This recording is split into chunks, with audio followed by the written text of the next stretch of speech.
So we are just in the park where Frieze Art Fair is taking place, Frieze London. And lesson number 1, check exactly what time does your pass let you in. Because it looks like there are certain passes that let you in from 11 and less VIP passes let you in from 12. So I just found out that my pass is letting me in from 12. Well, not VIP enough. Never mind.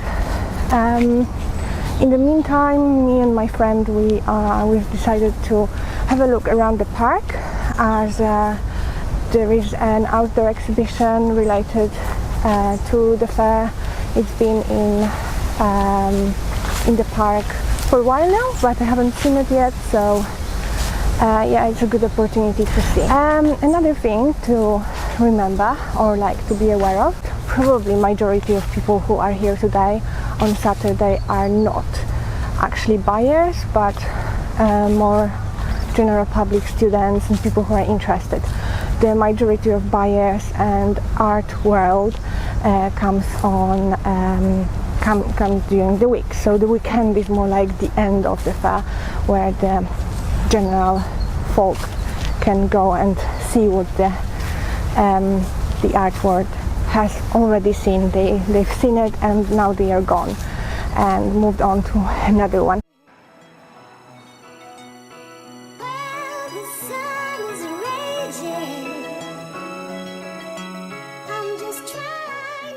There are 5 color sections at Frieze London: pink, purple, yellow, green and blue. The first 4 colors are taken by commercial galleries of any age representing international artists. The yellow section is the smallest, but with the largest and the most central booths. This section has the most prominent galleries, easily spotted by everyone.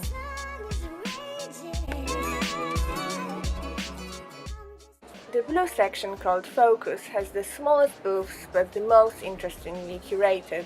It's for young galleries and emerging artists, made up of solo and group shows specifically prepared for the fair. The section has a flexible fee and application structure, taking into account the needs of emerging galleries.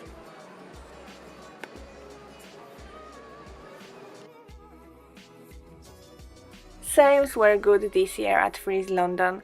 David Werner sold out his booth by noon of the first day for the first time ever, including a Jeff Koons for $2.75 million. Ropak sold a Sigmar Polke for $2.5 million, and Hauser and Wirth sold Hands Up for $1.1 million from their popular Bronze Age exhibition.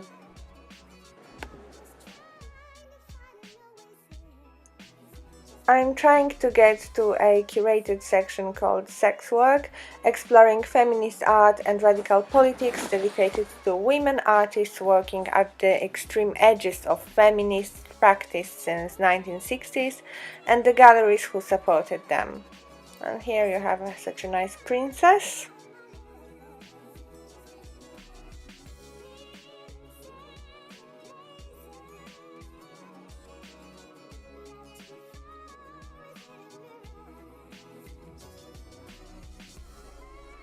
The non-profit program comprises Frieze Artist Award, given to an international emerging artist, as well as Frieze projects, new site-specific projects by artists in and around the fair. Non-profit program also contains Frieze Film and Frieze Music. This is a passport project called Antarctica by Lucy and Jorge Horta, which is one of the Frieze projects. Antarctica embodies utopia, a continent whose extreme climate imposes mutual aid and solidarity, freedom of research, of sharing and collaboration for the good of the planet.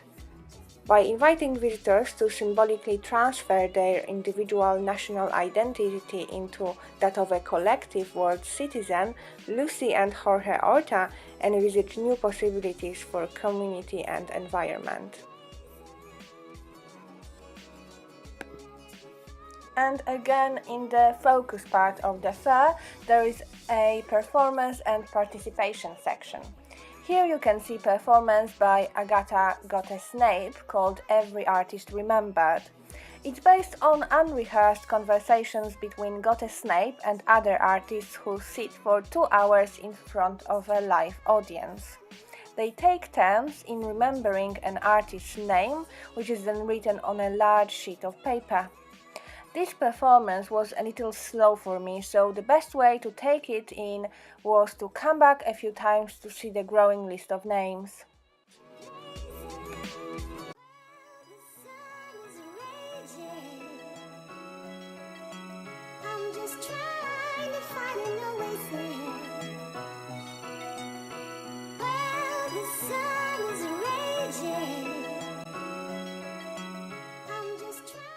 The food offer at Frieze is very good.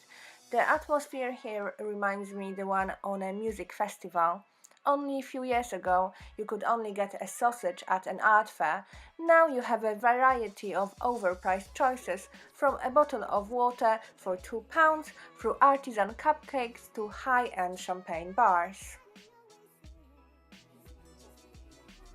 There is even a family-friendly restaurant. And portable loos are surprisingly elegant here. Although tickets to the fair are incredibly expensive, a one-day ticket costs £45, a trip to Frieze gives an opportunity to see some of the hottest contemporary art from all over the world in one day. There were 160 galleries from 31 countries exhibiting this year. And don't be shy asking questions. For galleries, the fair is an opportunity to make new relationships with new clients. And if you don't plan to buy anything, that's fine, because the fair is so much more than just a marketplace. The concept of the fair developed so much in the last few years.